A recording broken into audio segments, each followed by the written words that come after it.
मैं एक कवि सम्मेलन में साउथ गया, मद्रास, जिसको अब चेन्नई बोलते हैं।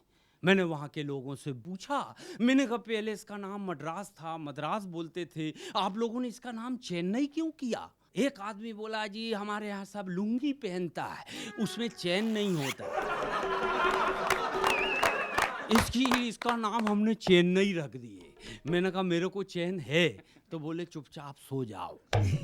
मगर मैं वहाँ गया था कवि सम्मेलन में। ऑर्गेनाइजर ने कहा, देखो भाईजान, आपको संचालन करना है, यहाँ 9 लोग हैं, ये सब पढ़ेंगे, आप अनुवाद हिंदी में करके बताना।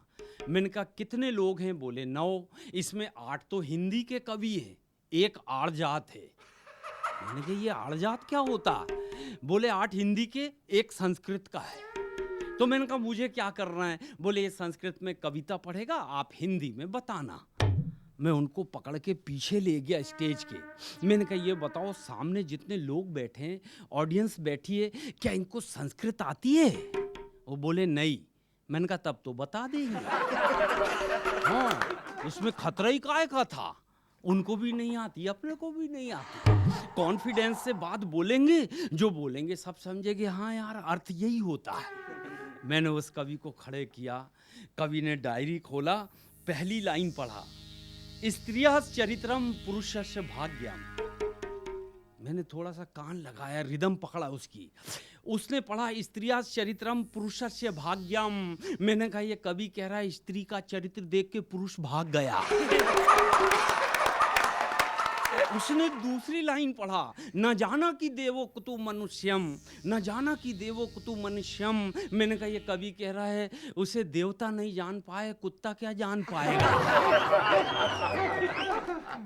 तो अपन ऐसा भी काम चलाना पड़ता है, भाषाओं से हंसी आती है। मुझे तो याद है मेरे पड़ोस में एक साधु महाराज आए तंबूरा लेके।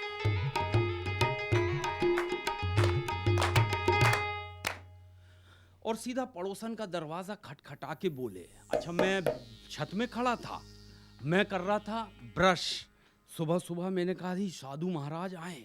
साधु महाराज ने दरवाजा खटखटाए और संस्कृत में बोले, भिक्षा आम देही, भिक्षा आम देही। मेरी पड़ोसन निकल के आई।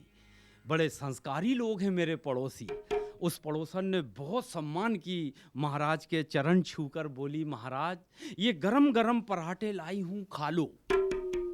महाराज ने सबसे पहले नकली दाढ़ी निकाल कर फेंका, फिर नकली मूंछ निकाल कर फेंका, फिर नकली बिग उतारा, वो भी फेंका, और लंबी हंसी लेकर बोले, आह आह आह, बालिके तू धोखा खा गई, मैं भिखारी नहीं रावण हूं, रावण। मैं भिखारी नहीं, रावण हूँ, रावण। तो मेरी पड़ोसन ने भी उसको निपटाई। मैं भी जानती हूँ, लक्ष्मण रेखा पार करके आई हूँ। मैं भी जानती हूँ, लक्ष्मण रेखा पार करके आई हूँ। और मैं भी बता दूँ, मैं सीता नहीं, काम वाली बाई हूँ। अब तू अपना पावर दिखा, 200 किलो वजन है मेरा, उठा के बता। महाराज भी भागे।